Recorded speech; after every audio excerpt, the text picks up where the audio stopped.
What's going on YouTube? It's your boy Matty J, aka SK all day. What's happening out there, people? I just want to really get into the video really quick. This is episode number 9 of How to Moab every map series. As you guys can see, this is the map Village, and I'm just going to be going over just a few things that I like to do when I play this particular map.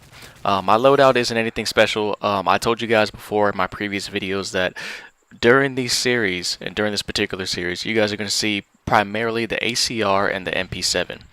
And people had asked me about that and said, Scrubs, you know, how come you don't use different guns? Trust me, I've gotten a Moab with every submachine gun and assault rifle in the game. You know, getting Moabs isn't the problem. It's just me using a gun that I feel most comfortable with and a gun that is technically easy to use, you know, because a lot of people out there don't have the particular skill sets, you know, and gun skills that other people have. So I try to pick a gun that's easiest to use, and I mean the ACR, I mean, let's face it, is the easiest gun. But really quick, this is a solo ground war match. This is domination. I'm playing by myself in this match, and what you guys are going to see a lot of in this map is me pretty much just going back and forth between the cave, or you can call it the alpha spawn trap, and the Charlie flag. And primarily, you don't want to go to the middle of the map that much, especially by the Bravo area, because a lot of times, about 7 out of 10 times, people will throw grenades over to Bravo, and you don't want to risk the chance of maybe getting stunned or something like that, and you know, slowing your progress down and possibly getting hit by a grenade, because even though the grenade won't kill you, it'll take your damage almost all the way down. And I mean, all it's going to take is for somebody to hit you, you know, with one bullet. I mean, even a stun grenade will kill you if it direct impacts you, you know. So I would stay away from the middle as much as possible. I would stay away from the Bravo flag. Your best bets is just to stay on the outskirts of the map. You guys can see me patrolling around the edges of the map, and that's just because I know if I'm along the edge of the map, that nobody can shoot me from that side. So I try to stay to the outskirts as much as possible. The easiest thing to do would be to try to trap them inside the cave, because the routes are a little bit more predictable. But the only problem is with the cave is, you guys already know, a lot of blind eye and assassin users who abuse the perks will tend to hide back there, and it gets highly annoying. What they'll do is they'll lay down in the little dark corners of the cave and try to stay there, you know, so nobody can see them.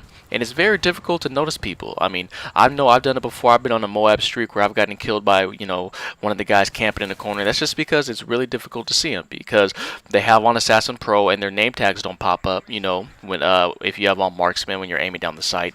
So, you know, it's really difficult. Charlie spawn is a little bit more difficult because they have a lot more cover and a lot more things to head glitch behind. But it's easier in a sense on knowing where the enemy can go, because if they have the Charlie flag, they can only go 2 directions. They can either, well, technically 3, but most people never cross this bridge at Bravo, especially if they have a feeling that they're being spawn trapped. But they either go to the right or to the left. So it's a lot easier to spawn trap Charlie if you have a team. It's a lot easier to kind of patrol back and forth if you are playing solo. I do not recommend playing ground war solo because it is highly difficult. It's a lot more difficult than playing in a party. But I mean, as you guys can see, I do attain the Moab kill streak playing solo. A lot of people, you know, try to give others grief about doing that and stuff, like, you know, and things. But I mean, it's just it's just a preference. I like playing in parties and I like playing with subscribers, so that's why I do it. But I hope you guys did enjoy the tips. Like I said, try to stay on the outskirts of the map if possible, if you guys can. You want to spawn trapping is a little bit more difficult to do solo, so as long as you're staying on the outskirts of the map and patrolling left to right, you know, and staying along the edges, it should be fairly easy to attain the Moab. I hope you guys did enjoy the tips for this particular map. Hope you guys are enjoying the series, and it's your boy SK. I'm out of here, y'all. Peace.